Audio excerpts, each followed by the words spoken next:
Thank you, Madam Chair. And my last amendment, which might be the most controversial, is A5.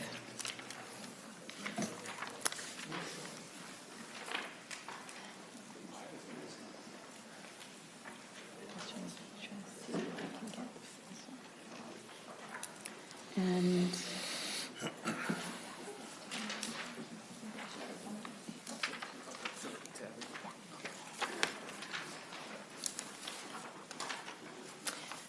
so, Madam Chair and Senator Hall, this is an issue that we just have to talk about and start discussing, and maybe during the interim, people can do their own research. But the main thing that I've heard from the industry and what I've researched and talking to stakeholders, all stakeholders, is this whole notion of having flower as part of the medical marijuana, medical cannabis program. And the reason for adding raw material is that it reduces the cost automatically, because right now I had the privilege to go to one of our dispensaries and manufacturers here, Leafline, earlier in the interim, and went through, saw how they produce this medicine, and they go through quite a process to produce the oil. That's the only way they could produce the medicine, is through the oil. They have to extract that, and it's quite costly manufacturing process.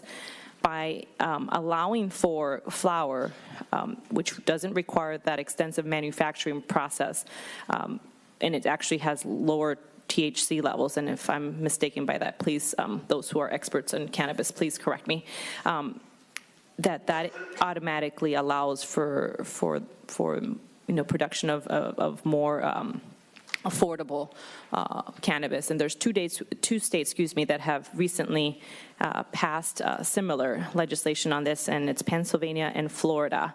And I'm passing around a article on both.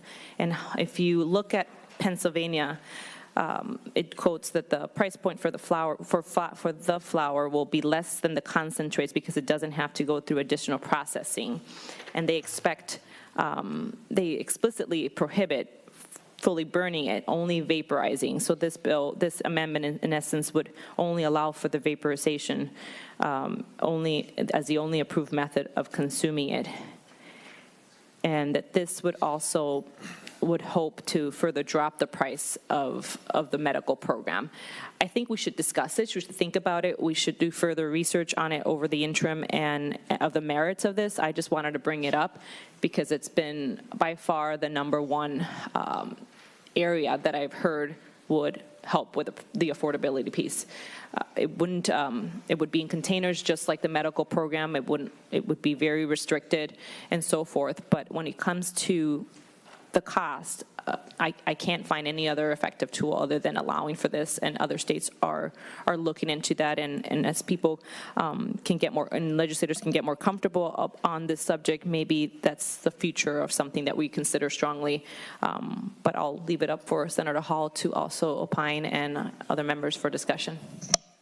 Senator Hall to the A5. Thank you, Madam Chair. To the A5, I would not take it as a friendly amendment. As Senator Rosen said, I think that's a 2-hour discussion on that point alone. But thank you, and I'm appreciating the discussion we can have. Senator Jensen. Thank you, Madam Chair, and thank you, Senator Hall.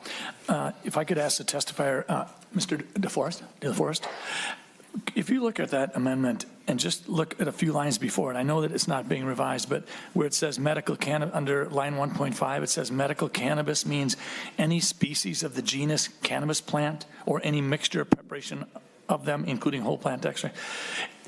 In your opinion, do you think that's an accurate definition of medical cannabis? Madam Mr. Chair. DeForest. Thank you, Madam Chair, and Senator Jensen. I do. Senator Jensen. Thank you, Madam Chair. My concern is that the genus cannabis plant includes hemp. Yeah, Senator Jensen, to the point. Excuse me, thank you, Madam Chair.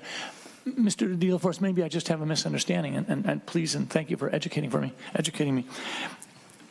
Medical cannabis can have THC values ranging from what to what? Madam Chair.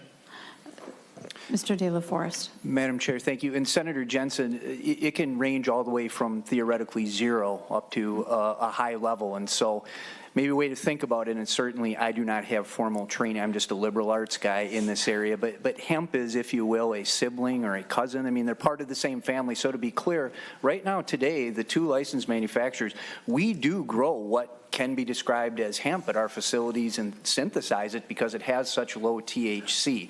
And so I know some people can get confused by that. So really that definition crosses a line of a THC threshold and becomes known, I guess, more popular as hemp, but it's still in that cannabis family. Madam Senator Chair. Jensen. Thank you. How does this definition, how do CBDs, they're now over the counter in grocery stores and drugstores and on the shelves, how do they fit into this? Would you regard them also then as medical cannabis? Mr. De La Forest. Madam Chair and Senator Jensen, we would not. Minnesota Medical Solutions, I can speak for that company. We understand and agree with a tight regulatory scheme, and we are tightly regulated, and we agree with that and work closely with the Office of Medical Cannabis. I certainly cannot speak to what happens at your local gas station, where I've seen it at the BP near my house, where it says come in and buy some CBD. That certainly is not our company. Madam Chair. Thank you. Senator Jensen. Madam Chair, I'm going to let go of this line of questioning. I'm going to go back to what Senator Rosen said before. I think this bill really opens so many doors of conversation that I'm uncomfortable with moving this on. I think that this is the right committee to do the in-depth analysis. I don't disagree with Senator Nelson a bit that it should be at some point in time in education, but I would like to see this bill back before us at some point in time, but it will not receive my support today, nor would the amendment. Senator Franzen. Madam to the Chair, A5. also to the A5, and I'm also learning about this too. Right now you can vape oil under the program, and that's extremely, the potency of that could be upwards of 90% THC, but the raw cannabis would be around 20%. So lower THC and probably safer in a way, and hence you would have another option in the program where you can lower costs but also offer lower potency as well. Again, Senator Hall, we talked about this, and I understand we're not ready for this, but I wanted to put it in front of our members to start the discussion about this. And medical cannabis helps a lot of patients, and it could help a lot more. And I think this amendment would go in that direction. I understand we're not ready for that today, but I like members, especially Senator Hall and the stakeholders working on this issue, to consider that in the near future and educate us on the benefits and start that conversation. So, Madam Chair, I do intend to withdraw the amendment as well. Senator Franzen withdraws the A5.